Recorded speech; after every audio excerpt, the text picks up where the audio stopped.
하나님 말씀 보셨습니다. 하나님 말씀은 빌립보서 1장 10절부터 11절까지 말씀, 신약성경 318페이지입니다. 하나님 말씀은 빌립보서 1장 10절부터 11절까지의 말씀 찾으셨으면 제가 봉독하였습니다.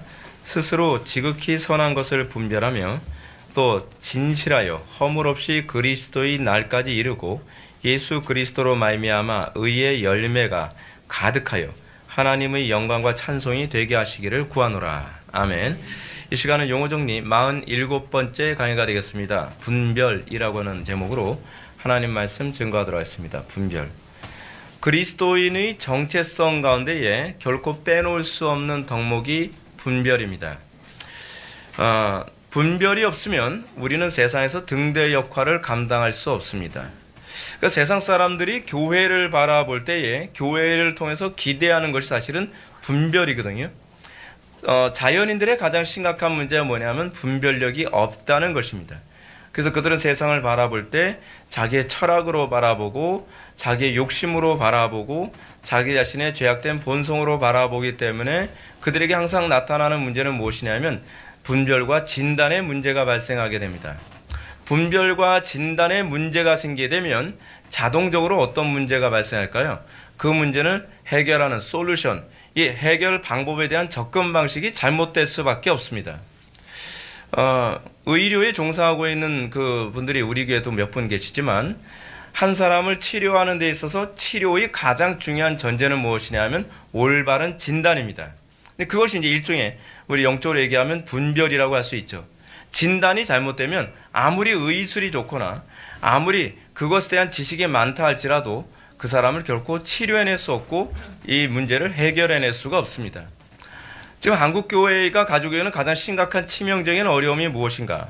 그것은 정치나 경제나 사회나 문화나 사회 전반적인 영역에 대해서 분별력을 현저하게 상실했다는 사실입니다. 성경적인 분별력이 아니라 교회 안에 철학적인 분별력이 들어오고 그리고 세속적인 분별력이 들어옵니다. 그래서 교회가 세상의 등대 역할을 감당하는 것이 아니라 교회가 세상 못지않은 맹인처럼 더듬으며 어둠 속에서 헤매고 있는 것이 오늘날 한국 교회의 위기라고 할 수 있습니다. 존 버넌이 철로역정에서 이 사실을 아주 잘 표현해주고 있죠. 존 버넌의 철로역정을 보게 되면 버넌은 철로역정에서 크리스찬이 아름다운 궁전에 들어가면서 문지기 다음으로 만나는 사람을 분별이라고 이렇게 표현을 합니다. 아름다운 궁전은 뭘 의미하죠? 교회를 의미합니다. 그리고 분별은 뭘 의미하죠? 한편으로는 교회 직원을 얘기하기도 하고 한편으로는 교회의 아주 대표적인 정체성을 얘기하기도 합니다. 크리스찬이 교회에 들어갔을 때 분별이라고 하는 직원을 만납니다. 그리고 이 직원을 통하여서 그 신앙이 그 사람이 참 신앙인지 가짜 신앙인지 이 사람을 그리스도의 공동체 안에 받아들여줄 사람인지 받아들여져서는 안 될 사람인지를 이 분별이 진단을 합니다. 그러니까 한국교회는 뭔가 잘못되고 있는 것 중에 하나가 무엇이냐면 아무나 받아들이고 일단은 자리를 채우고 나서 보자라고 생각하는 것입니다. 사실은 전통적인 교회의 입장에서는 그것은 사실은 자살행위와 같습니다. 이건 무엇과 똑같냐면 일단 배고프니까 아무거나 주워 먹고 보자 하는 거하고 똑같지 않습니까?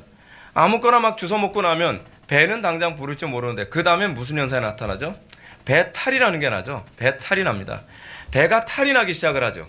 배가 탈이 나는 이유가 무엇이냐면 이 먹어야 될 음식을 또는 몸에 받아들여야 될 것들을 거르지 않고 무분별하게 받아들였기 때문에 나타나는 현상입니다. 그러니까 교회가 건강하지 못한 이유가 뭐냐면 숫자가 적어서가 아닙니다. 교회가 건강하지 못한 가장 치명적인 문제는 뭐냐면 분별력 없이 아무거나 세속의 것들 또는 세상의 사람들을 분별력 없이 받아들이는 데 있다는 것이 문제입니다. 자, 근데 여기서 이 교회 직원하게 되면 교회 직원은 어떤 사람들을 얘기합니까? 교회 정치학에서 봤을 때 교회 직원은 목사와 장로와 안수집사를 얘기하는 겁니다.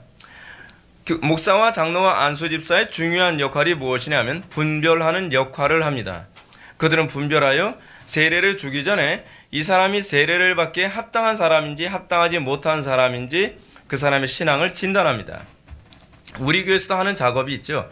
우리 교회에서도 새신자가 8주 동안 새신자 예비 교육을 하고 나면 저와 안수 집사님들이 같이 그 새신자들과 문답을 하고 이 사람을 교회 일원으로 받아들일 만한지 또는 받아들여서는 안 되는지를 우리가 회의에서 결정을 합니다. 어떻게 보면 좀 냉정합니다. 어떻게 보면은 아니 한 명이라도 더 못 와서 안 다려야 되는데 이 교회는 뭐 배짱이야. 우리 교회가 그렇게 배짱 부릴 만한 교회가 아닙니다. 배짱 부릴 만한 교회가 아님에도 불구하고 우리 교회가 숫자에 관심을 두지 않는 이유가 무엇이냐 하면 교회를 건강하게 하는 것, 그리고 교회가 교회답게 하는 것이 저는 목회의 1순위라고 생각하기 때문에 그렇습니다. 교회가 덩치 커지는 게 능사가 아닙니다. 교회가 교회다워야만 합니다. 여러분, 우리는 정수기라는 것을 사 먹습니다. 정수기라는 것을 통해서 우리는 물을 마십니다. 근데 정수기의 생명이 뭡니까? 필터 아닙니까? 필터에서 이 정수기에서 필터가 빠진다고 한다면 정수기는 의미가 없습니다. 그냥 수돗물을 틀어서 먹는 거나 별반 차이가 없지 않겠습니까? 우리가 비싼 돈 줘가면서 정수기를 사용하는 이유가 거기에 있습니다. 왜 많은 사람들이 교회를 찾습니까? 교회를 통해서 기대하는 바가 무엇입니까? 교회의 분별력 아니겠습니까? 교회가 세상의 필터의 역할을 하고 교회가 세상에서 분별력을 간직하지 못한다고 한다면 교회는 더 이상 세상에 존재해야 될 이유가 없어지게 되는 겁니다. 근데 이 분별력에 관한 문제는 소위 교회 직원들, 그러니까 목사나 장로나 안수 집사들에게만 요구되어지는 요소는 아닙니다. 이 요소는 모든 성도들에게 다 요구되어지는 겁니다. 그럼 목사와 장로와 안수 집사에게 이 분별력이 필요하다는 것은 무엇입니까? 이것은 일반 평신도들이 그 신앙생활을 하면서 분별력이 그만큼 커지고 성숙했다라고 판단되어지는 사람들 중에서 목사가 세워지는 것이고 그들 중에 장로와 안수 집사가 세워지는 것이라는 얘기입니다. 한국교회가 이거를 무시해버렸죠. 그래서 신앙도 없는 사람, 교회 안에서 좀 열심만 있으면 그냥 신학교 보내서 교회를 아수라장으로 만들어버렸습니다.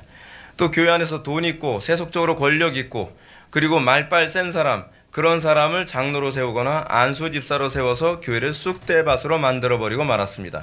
맹인이 맹인을 인도하는 역할을 하게 만들었죠. 그래서 교회가 오늘날 이 지경까지 가게 된 것입니다. 한국교회 문제는 가장 근본적인 문제에서 출발을 합니다. 이 분별력에서 출발을 하고 교회 직원을 세우는 문제에서 이 문제가 발생하게 된 것이죠. 상당수의 사람들은 교회에서 분별에 너무 방점을 두면 분별이 고립주의로 갈 수 있다거나 또는 너무 율법주의로 갈 수 있다라고 우려를 표명하는 사람들이 있습니다. 그렇죠. 우리가 너무 분별을 추구하고 사람들이 들어오는 것을 이게 분별해서 또는 걸러서 받게 되어지면 교회가 자칫 이 고립주의, 개토화 되어질 수 있다고 하는 이 우려도 있는 것이 사실입니다. 또는 어떻게 보면 이 분별 때문에 저 사람은 틀렸어, 저 사람은 맞았어, 저 사람은 거듭났어, 저 사람은 거듭나지 않았어, 저 사람은 율법적으로 교리적으로 잘못된 것 같아, 이거 자꾸 따지다 보면 교회가 막 분열이 생기는 것 또한 사실입니다. 근데요, 여러분들이 이 분별에 대한 용어를 정확하게 이해한다면 그 분별이 분별에 의해서 나타난 것이 아니라는 것을 알 수가 있습니다. 분별을 명확하게 이해하게 되면 분별은 오히려 분열을 일으킨다거나 개토를 일으키는 것이 아니라 오히려 더 강력한 에큐메니즘을 갖게 만듭니다.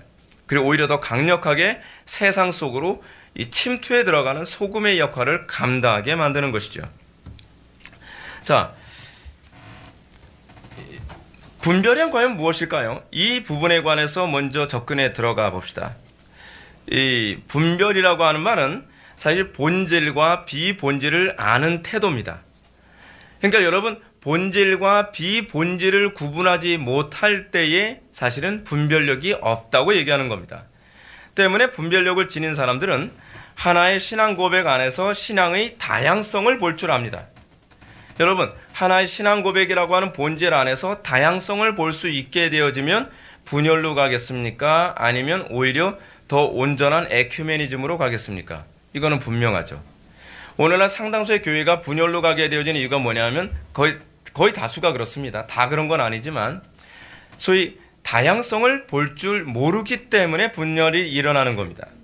구체적으로 말한다면 약간 어려운 얘기지만 철학적인 얘기를 합시다. 분별은 모든 것을 종과 류로 나누는 태도와 관련을 맺고 있습니다. 예를 들어서 꽃이라고 하는 것은 류에 속합니다. 그리고 꽃 밑에 다양한 꽃들이 존재하죠. 장미, 진달래, 백합, 안개꽃, 코스모스, 호박꽃, 카네이션 뭐 이런 다양한 종류의 꽃들이 존재합니다. 이 다양한 종류의 꽃들은 이 소위 류, 꽃이라고 하는 류 밑에 존재하는 종들입니다. 그러니까 류는 류를 사용하고 종은 씨 종자를 사용합니다. 자, 만약 어떤 사람이 장미꽃만 꽃이라고 말한다고 한다면 이 사람의 문제가 뭡니까? 우린 이 사람을 분별력 없다고 얘기하는 겁니다. 우리는 이런 사람들을 자꾸 다투게 됩니다. 아, 왜 장미만 꽃이야? 여기 카네이션도 꽃이지. 그리고 들꽃도 꽃이지.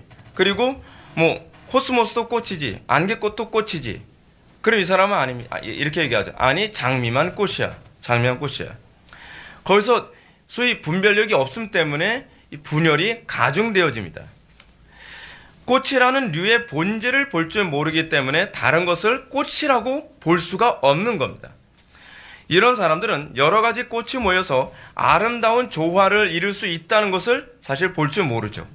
그래서 다양성이라는 것을 볼 줄 모릅니다. only one, 요 하나만, 그러니까 이 사람의 문제는 뭡니까? 종과 류를 똑같이 보는 겁니다. 근데 사실은 종과 류는 다른 거거든요. 류 밑에 다양한 종이 존재함으로써 이 다양성이라는 것이 존재하는 것인데 이것을 볼 줄 모르기 때문에 소위 외골수가 나타나게 되는 겁니다.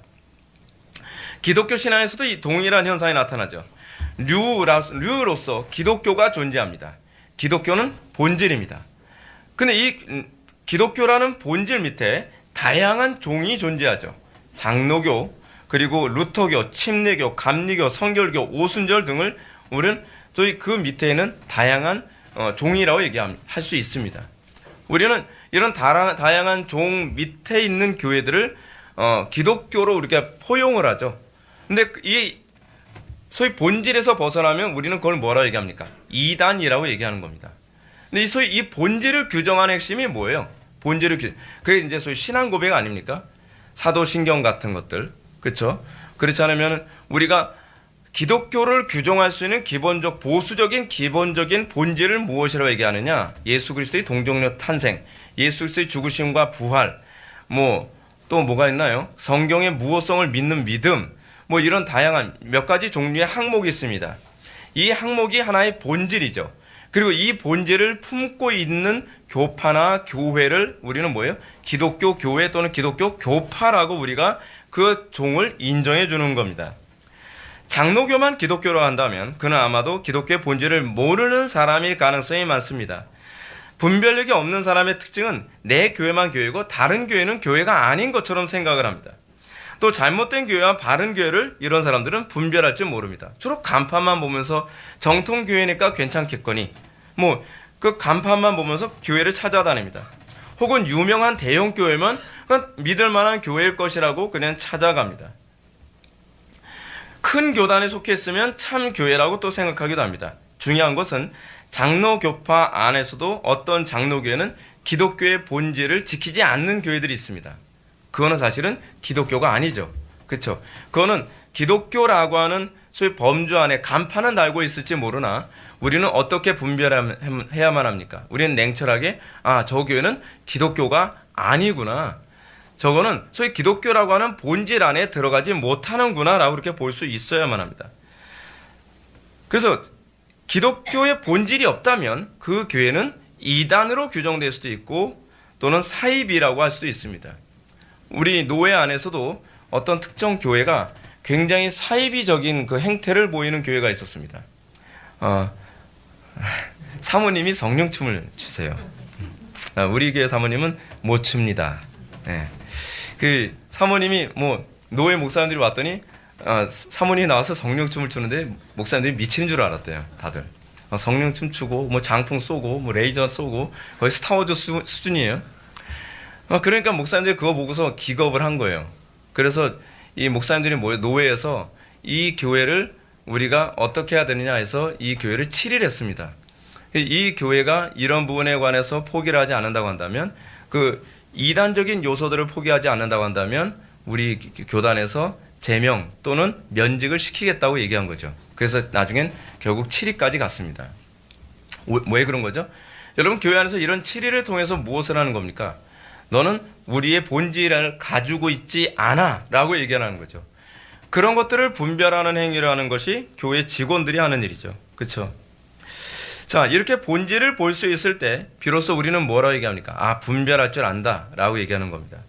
이런 분별이 있을 때 우리는 비로소 참된 연합을 할 수 있는 것이죠. 바리새인들의 문제가 무엇입니까? 바리새인들은 율법을 가지고 있는데 그들이 본질을 볼 줄 모르는 거죠. 그게 그들의 문제 아니었나요? 율법을 가지고 있으면 뭐예요? 본질이 누구예요? 기독교의 본질이 뭡니까? 예수 그리스도시잖아요. 근데 기독교의 본질이신 예수 그리스도를 십자가에 못 박아 죽이기까지 그들이 예수님을 미워했죠. 그들에게는 본질을 볼 줄 아는 눈이 없는 겁니다.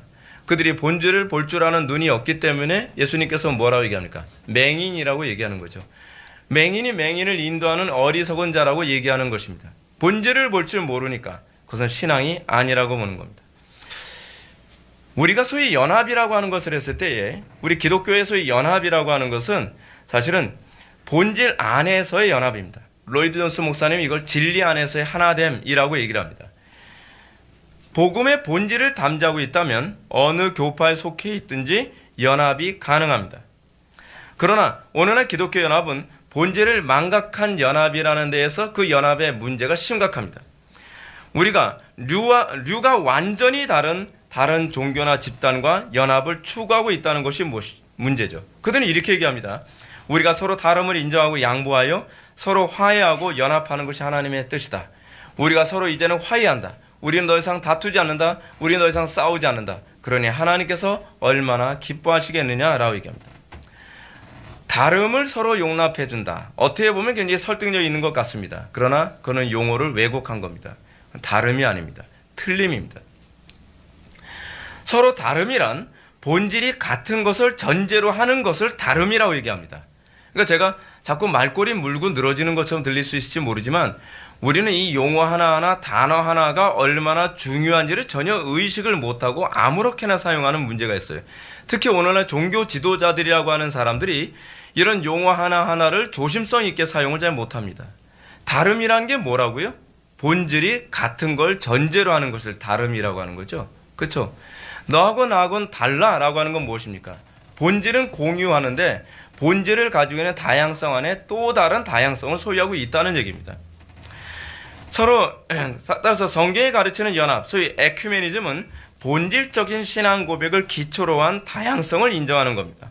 이 안에서 분열이 일어난다면 그것이야말로 그리스도의 몸을 찢는 행위가 되는 것이죠. 그러나 본질이 다른 것과 연합하는 것은 간음이요 배도라고 할 수 있습니다. 바울의 가르침처럼 의와 불법이 어찌 함께하며 빛과 어둠이 어찌 사귀며 그리스도와 벨리알이 어찌 조화되며 믿는 자와 믿지 않는 자가 어찌 상관하며 하나님의 성전과 우상이 어찌 일치할 수 있겠습니까? 그죠? 분별이 이루어지지 않는 시대의 문제점이 바로 여기 있습니다. 소위 개념이 없는 거죠. 본질을 볼 줄 모르는 거죠. 제가 개념을 얘기하는데 소위 개념을 얘기하는 것은 본질을 얘기하고 싶다는 얘기입니다. 그 본질을 볼 줄 모르면 우리는 아무리 많은 학문을 했다고 하더라도 그 학문을 제대로 이해하지 못한 겁니다.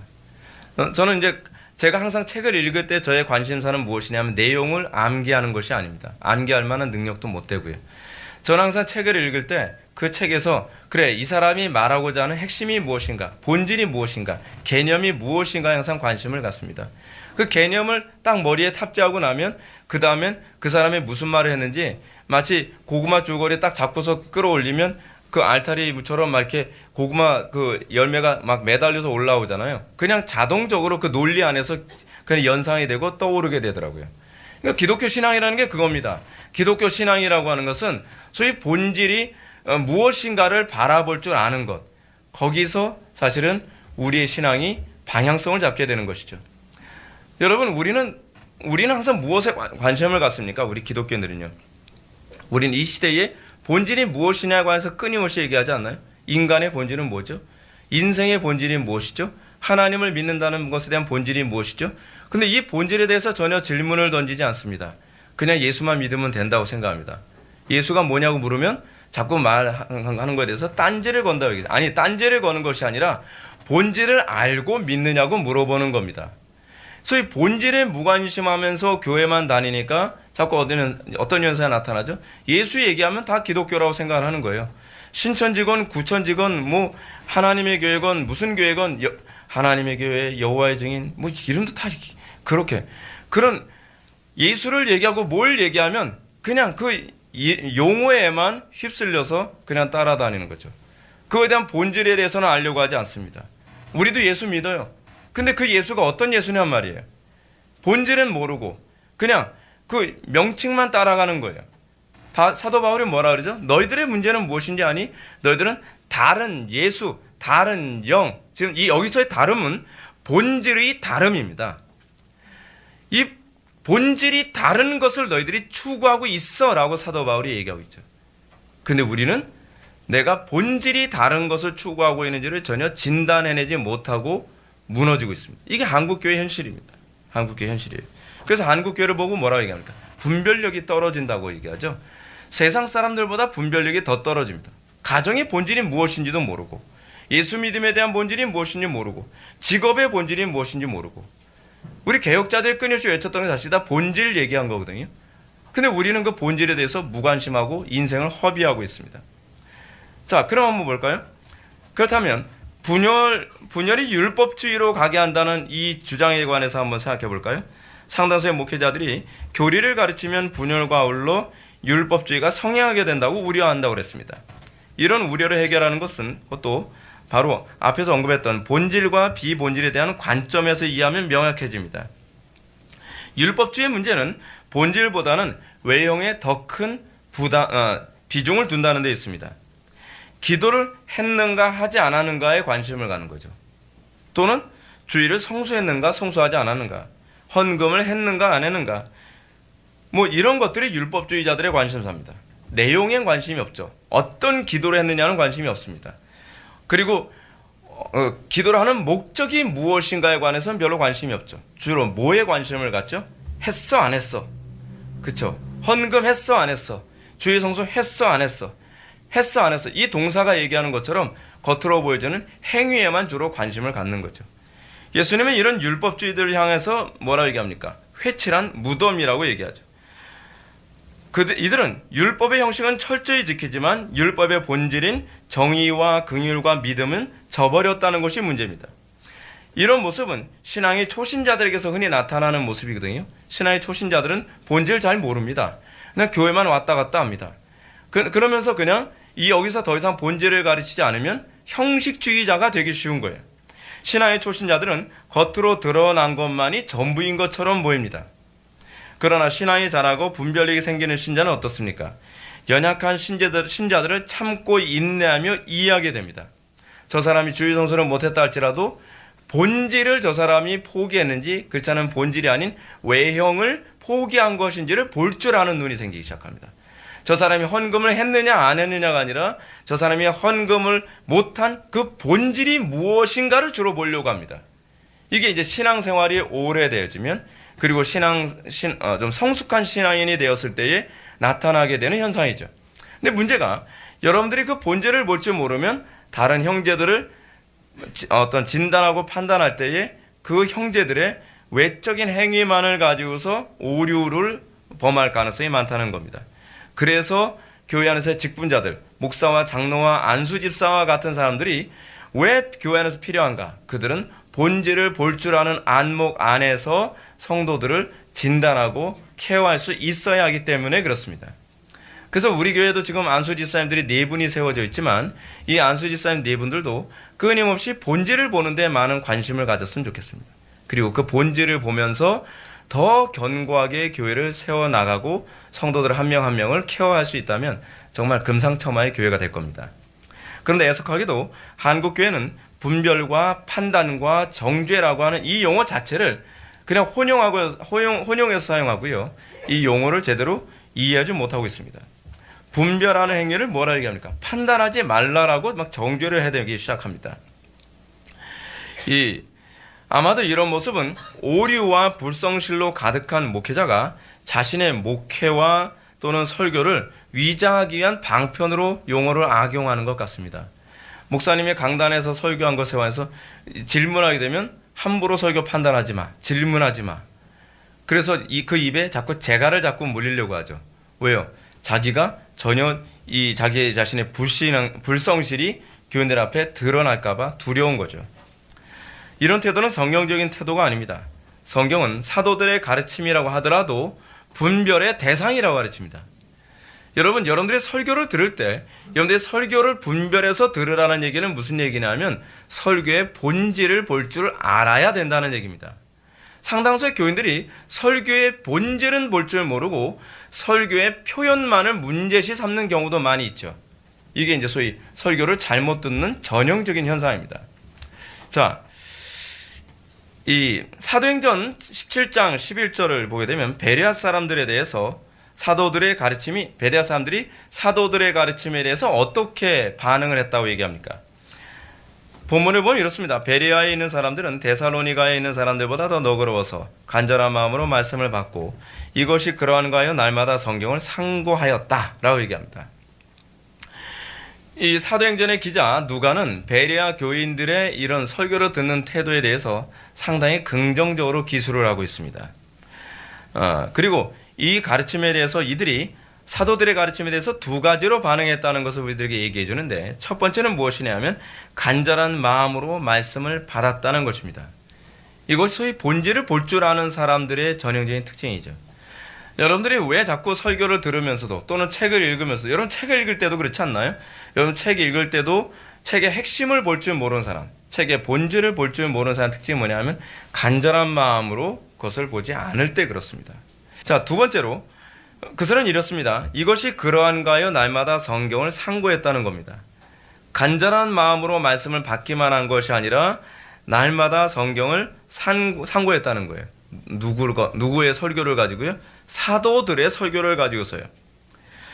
그들이 무비판적으로 설교를 들었다는 얘기가 아닙니다. 성경 우리들에게 무비판적으로 설교를 듣는 것을 결코 우리에게 권하지 않습니다. 여러분들이 설교를 들을 때에 여러분들이 성경이 아닌 이상은 무비판적으로 듣는 것은 결코 바람직하지 않습니다. 그들은 이것이 날마다 그러한가 하여 날마다 성경을 상고했다고 합니다. 그래서 상고에 해당하는 헬라어 아나크리노라고 하는 단어는 크리노라고 하는 단어 자체가 정죄하다라는 의미거든요. 거기다가 아나라고 하는 접두사가 붙었어요. 그래서 어떤 의미를 가지고 있냐면 조사하다, 검토하다 또는 신문하다라고 하는 이런 의미로 사용되어지는 단어예요. 고린도전서 2장 14절에서는요. 이 아나크리노라고 하는 이 헬라어를 어떻게 번역을 했냐면 분별로 번역을 했어요. 그러니까 여러분들 설교를 들으면서 어떻게 해야 돼요? 아나크리노, 분별해서 들어야 돼요. 2장 15절에서 또는 사도행전 2장 15절에서는 이것을 또 판단이라고 또 이렇게 번역을 했어요. 그러니까 성경에서 판단이라는 단어를 무조건 부정적으로 보는 게 아니에요. 판단하지 마. 근데 성경은 판단하라고 얘기하고 있거든요. 분별하라고 얘기하고 있어요.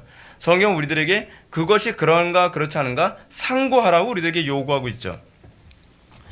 그래서 우리는 설교를 들을 때에 여러분들이 비록 제 설교를 듣더라도 그것이 그런가 아닌가 또는 하나님의 말씀인가 아닌가 신중하게 조사하고 검토하여 분별하며 듣는 태도를 견지하는 것이 성경이 우리들에게 요구하는 또는 성령이 그 심령 속에서 역사하는 자들에게 나타나는 특징이라는 것을 성경은 우리들에게 그렇게 가르치고 있습니다. 그래서 우리가 분명하게 기억해야 될 점이 있습니다. 신자는 설교자를 맹목적으로 추종하는 사람이 아니라는 겁니다. 오늘날 우리나라의 정말 심각한 문제가 뭐냐면 어떤 사람이 목회를 잘하는 사람이냐? 교인들을 맹목적으로 추종하게 만드는 사람이 설교를 잘하고 목회를 잘하는 사람인 것처럼 인정받고 있습니다. 그건 잘못된 겁니다. 물론 목회자의 입장에 있는 저로서는 여러분들이 맹목적으로 저를 추종하면 편하죠. 제가 거짓말해도 무조건 아멘, 제가 헛소리해도 아멘, 뭐 해도 아멘, 제가 교회 재정을 막 수십억을 막 써도 아멘. 여러분 그건 아멘이 아니에요. 이게 광신 집단이죠. 이게 사이비 집단의 전형적인 특징이거든요. 기독교가 진리를 추구한다고 하면 목사를 추구하는 게 아니어야죠. 말 그대로 진리를 추구하는 것이어야만 합니다. 여러분, 성경은요, 목회자를 맹목적으로 추종하는 신자를 좋은 신자라고 가르치지 않습니다. 이런 신자를 이렇게 또 맹목적으로 교인들의 목회자를 추동하도록 만드는 것을 종교 사기라고 얘기합니다. 이런 태도가 한국교회에서 교주가 많이 나오게 만드는 원인을 제공합니다. 한국교회 교주가 많잖아요. 우리나라에는요, 하나님만 몇 분이라고 그랬죠? 하나님이 몇 분이더라? 예수님이 한 30 몇 분 되고 하나님 몇 분 돼. 끝내주는 나라예요. 예. 하나님이 이렇게 많이 우리나라를 지켜줘요. 예. 이런 메시아가 뭐 30명이 넘으니 이 나라가 망할 수가 없죠. 예. 메시아가 동방불패니까. 이게 여러분 어떻게 돼가는 겁니까 도대체? 근데 여러분 이렇게 메시아를 그리고 하나님을 자꾸 만들어내는 원인이 어디 있나요? 교인들이 맹목적으로 목회자를 추종하기 때문에 그렇습니다. 목회자도 문제지만 광신적으로 목회자를 따라다니는 이런 광신도들도 문제입니다. 그들 피해자라고요? 뭐 피해자일 수 있죠. 그러나 한편으로 보면 그들도 가해자입니다. 그들에 의해서 이 나라, 이 한국교회가 더 썩고 타락하고 있으니까요. 그런 사람들 아무리 얘기해도 귀담아 듣지 않습니다. 바울의 가르침처럼 목사는 하나님과 성도 사이에서 중매쟁이 역할을 하면 자기의 임무는 끝나는 겁니다. 목회자는 자기를 추종하는 세력들을 만들기 위해 목회하는 것이 아닙니다. 그렇다고 해서 목사를 무조건 의심의 눈초리로 바라보며 불신해야 된다는 말이 아니에요. 이제 제가 설교를 했어요. 이제는 독수리의 매처럼 쳐다봐야지. 저 양반 무슨 소리야. 사기치는 거 아니에요? 저 단어 문제 있어. 그러지 말라는 거예요. 그러라고 제가 이렇게 가르치는 거 아닙니다, 여러분. 바울 사도의 가르침처럼 말씀과 가르침에 수고하는 장로는, 여기서 장로는 목사를 얘기합니다. 이 장로는 특별히 더 존경하고 사랑해야 마땅합니다. 제가 이런 설교하면서도 간이 떨려요, 간이. 근데 여러분들 잘 들으셔야 돼요. 본질을 보실 줄 알아야 된다는 얘기예요. 물론 우리 교회 성도도 안 그럴까라는 걸 알지만, 다시 말해서 신자들은 분별과 존경 사이에 균형을 잡아야 된다는 얘기입니다. 존경하는 거 좋아요. 근데 분별을 못하는 존경은 광신이 돼버린다니까요. 근데 분별한답시고 맨날 숨은 그림 찾기 하듯이 맨날 그런 식으로 설교 듣지 말란 말이에요. 그럼 뭐가 되죠? 율법주의로 가는 거예요. 신앙은 항상 균형이죠. 이쪽 극단이나 이쪽 극단에 떨어지지 않고 딱 양쪽 균형을 잡을 때 우리는 그 사람을 건강한 신자라고 얘기합니다. 성도들은 인격적으로 목회자를 존경해야 마땅합니다. 하지만 이것과 별개로 보라는 거예요. 그분을 인격적으로 존경하더라도 가르치는 내용에 대해서는 신중하게 분별하는 태도를 견지하는 것이 좋습니다. 그것이 여러분들이 사실은 목회자를 보호하는 것이기도 합니다. 목회자가 신학적으로 심각하게 잘못 가고 있는데 그 무조건 아멘 하고 그거에 대해서 요건 아닌 것 같아. 그러면 너는 죽일 놈이야 라는 식으로 교회 안에서 이런 분위기가 조성되면 다 같이 죽는 겁니다. 만일 여러분들이 목회자의 설교를 무한 것처럼 여기고 그리스도가 아닌 목사를 추종하는 자가 된다면 교회는 목회자를 교황처럼 취급하는 우상 숭배에 빠지게 될 겁니다. 그래서 지금 우리나라의 심각한 문제가 뭐라 했죠? 가톨릭엔 교황이 한 명이지만 기독교는 개교회마다 다 있어요. 개교회 담임 목사님은 다 교황이에요. 이건 잘못 가는 거예요. 그러니까 강단에서 목사님들이 설교하면 무한 것처럼 듣잖아요. 그래서 판단하지 마. 그냥 들어. 그냥 믿으면 돼. 아니요. 목회자 설교는 그럴 대상이 아니에요. 그 설교가 성경에 부합한다고 얘기한다면 여러분들이 아멘으로 받아야 되지만 목회자가 교황이 아닙니다. 목회자가 무호하지 않습니다. 목회자도 언제든지 틀릴 수 있고요. 목회자의 영적 컨디션도 좋을 때도 있고 나쁠 때도 있습니다. 또는 분별력이 좋을 때도 있고 분별력이 떨어질 때도 있습니다. 그럴 때는 우리가 그렇다고 해서 막 칼날로 찌르듯이 얘기하는 건 아니에요. 당신! 이제까지 다 맞았는데 오늘은 틀렸어! 하면서 그러라는 건 아니고요. 예. 진리를 얘기할 때는 어떻게 해야 된다 했죠? 사랑으로 진리를 얘기하라는 거죠. 이게 사실은 교회가 여러 면에서 균형 잡혀야 될 부분입니다. 기억하십시오. 신자는 설교자의 말을 듣기 위해 모인 사람들이 아닙니다. 설교자의 입술에서 목자장이신 예수님의 음성을 듣기 위해서 모이는 것입니다. 요한복음 10장은 이런 사실을 잘 보여주고 있죠. 7절에 보면 예수님은 자신을 양의 문이라고 소개합니다. 그리스도의 양은 목자의 음성을 아는 거로 따라온다고 가르칩니다. 반면에 타인의 음성은 알지 못하는 거로 타인을 따르지 아니하고 도리어 도망하느니라고 얘기하고 있습니다. 정상적인 신자는 어떤가? 목자의 음성을 내뱉는 목회자의 설교가 아니라고 한다면 따르지 않습니다. 도리어 도망하는 것이 정상입니다. 강단에서 잘못된 메시지가 그리고 이단적인 가르침이 그리고 아예 배교적인 가르침이 쏟아지고 있음에도 불구하고 거기서 도망가지 아니하고 그냥 그 목회자를 무조건 추종하는 것을 신앙이라고 생각하지 마십시오. 그것은 광신입니다. 그거는 자기의 욕심을 저 목회자가 어떤 식으로든지 채워주기 때문에 명분 삼아서 따라가고 있는 것이죠. 분별하지 못하고 다시 해서 본질을 보지 못하고 예수님의 말씀이 아닌 목회자의 사상과 철학을 따라다니는 사람은 양이 아니라는 얘기입니다. 참된 신자는 목회자를 사랑하고 존경하지만 오로지 목회자를 통해서 나오는 그리스도의 음성만을 따라갑니다. 이것이 신자입니다. 때문에 목회자가 예수님의 음성을 충성되게 대언한다면 신자는 그 목회자를 그리스도처럼 따라가는 것은 오히려 당연하겠죠. 그렇죠? 반면에 자기 철학과 사상을 전하고 자신의 가려운 길을 긁어주는 목회자를 스승으로 찾아다니는 사람을 성경은 염소라고 가르칩니다.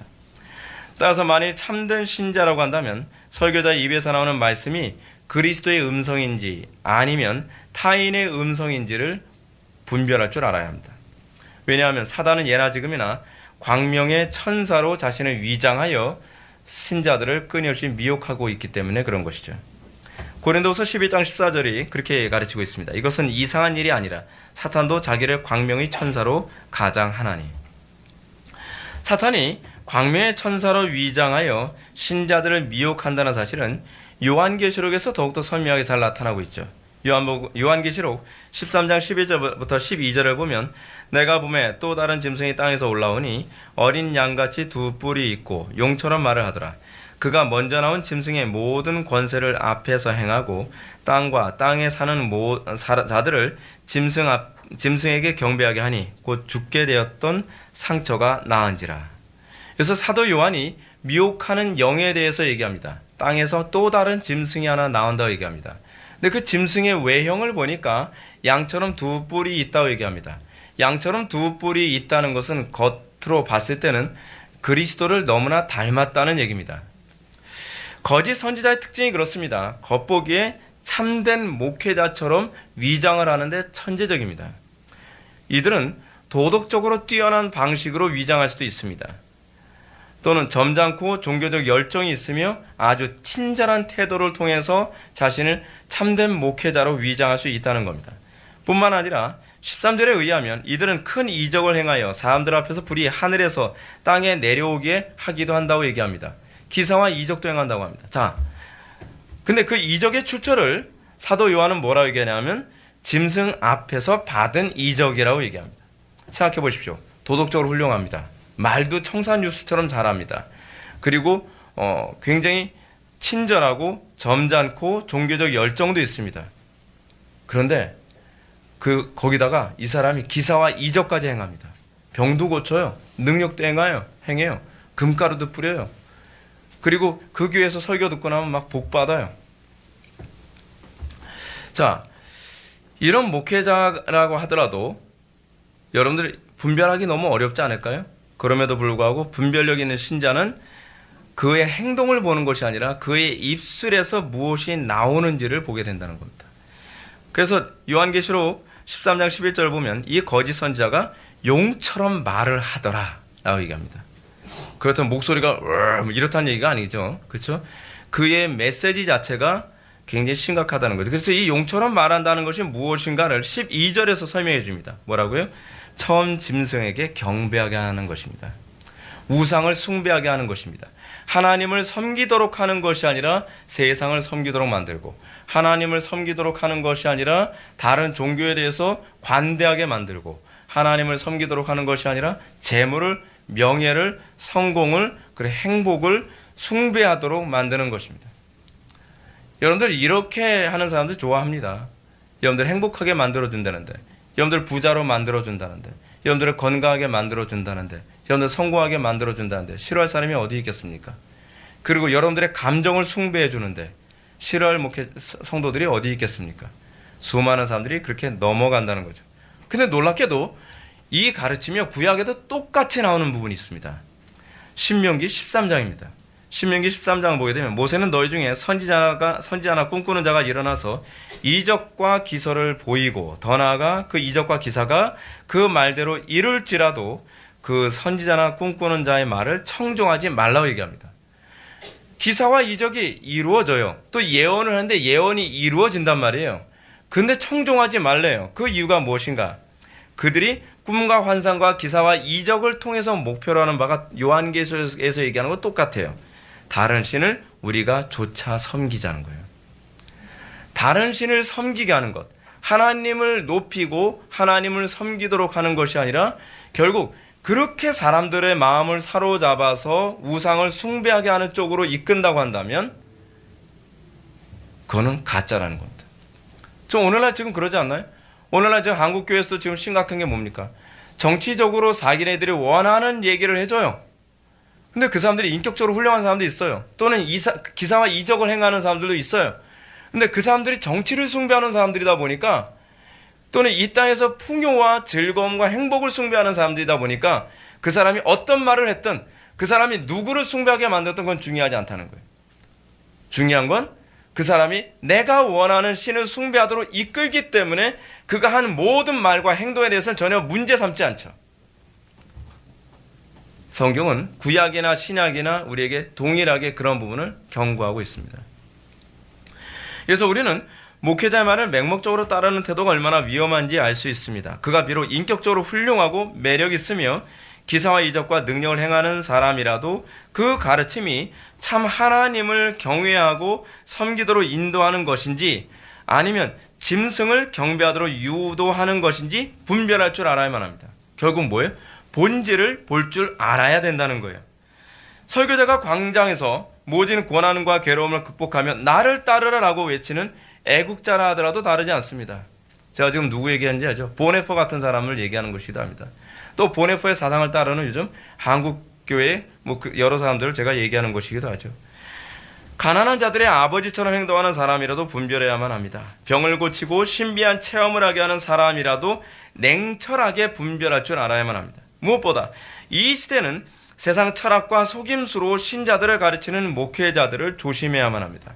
오늘날 여러 한국교회 안에 신학적으로 설교를 굉장히 잘하시는 분들 많습니다. 근데 그분들의 설교를 가만히 들어보면 칼바르트의 신학적 관점을 가지고 자기 자신을 숭배하도록 한다든지 세속적인 철학을 숭배하도록 또는 자신의 사상을 따르도록 숭배하도록 요구하는 그런 목회자들이 있습니다. 근데 교인들이 볼 줄 모르죠. 왜요? 그리스도인들은 오늘날 기독교인들이 본질을 볼 줄 모르기 때문에 그렇습니다. 이들은 회중들 하여금 자신의 감정, 돈, 명예, 행복을 숭배하도록 이끌어갑니다. 이것도 일종의 짐승에게 경배하게 하는 것이죠. 그리고 그들은 그냥 표현만을 가지고서 얘기합니다. 우리 목사님도 십자가 엄청 많이 얘기하세요. 우리 목사님도 사랑 엄청 얘기 많이 하세요.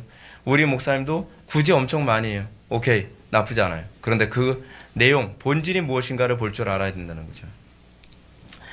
이들은 바울이 로마서 10장에서 경고하고 있는 것처럼 하나님께 열심히 있으나 지식을 좇는 것이 아니요 하나님의 의를 모르고 자기 의를 세우려고 힘써 하나님의 의를 복종치 않는 자라고 가르칩니다. 그러면 교인들에게 이렇게 분별력이 결여된 이유가 어디에 있는 것일까요? 첫째는 성경에 대한 무지 때문에 그렇습니다. 어느 시대든지 자신을 맹목적으로 따르도록 하기 위해 종교 지도자들이 흔히 하는 방법이 하나 있죠. 우민화입니다. 우민화. 중세 로마 가톨릭 그 대표적인 예입니다. 로마 가톨릭은 성경을 가르치지도 않았을 뿐만 아니라 성경을 읽지도 못하게 했습니다. 그 성경을 읽으면 그 사람들을 죽이기까지 했죠. 자국어로 읽는 것을 얘기합니다. 이렇게 성경을 가르치지 않고 읽지도 못하게 한 이유는 교인들을 지배하고 통제하기 쉽도록 하기 위해서입니다. 때문에 종교개혁자들은 성경을 자국어로 번역해서 가르치고 읽게 했을 뿐만 아니라 성경을 바르게 해석할 수 있도록 교리와 신학을 가르쳤습니다. 자, 그런데 오늘날 한국교회가 똑같은 전철을 밟고 있죠. 우민화는 한국교회를 지배하는 대표적인 양태입니다. 목회자들은 성경 연구를 귀찮아하고 교인들도 배우는 것을 귀찮아합니다. 이런 무지의 자리에 자동적으로 뭐가 들어오는지 아십니까? 권위주의가 들어옵니다. 항상 무지의 자리에는 권위주의가 들어옵니다. 중세 가톨릭 때처럼 말이죠. 목사는 교회의 교황처럼 군림합니다. 성경을 배우기 바라고 분별력 있는 성도들은 억압당하죠. 목사님, 우리 교회도 성경 가르치면 안 되나요? 우리 교회도 성경 공부하면 안 돼요? 그럼 곧바로 그 사람은 찍힙니다. 그죠? 그런 교회가 상당히 많이 있어요. 또 진리를 알기 위해 질문을 하면 그 사람은 신앙 없는 자처럼 취급되어집니다. 또 목회자의 설교를 상고하는 사람은 마치 오류 없는 교황의 말을 판단하는 불경스러운 자처럼 매도되어집니다. 이런 관심이 심화되면서 이런 과정이 심화되면 교회는 맹신에 빠진 사람들에 의해서 장악되어지고, 그럼 어떻게 되는가? 사단의 회가 됩니다. 이런 과정을 통해서 교회는 사단의 회가 되는 것이죠.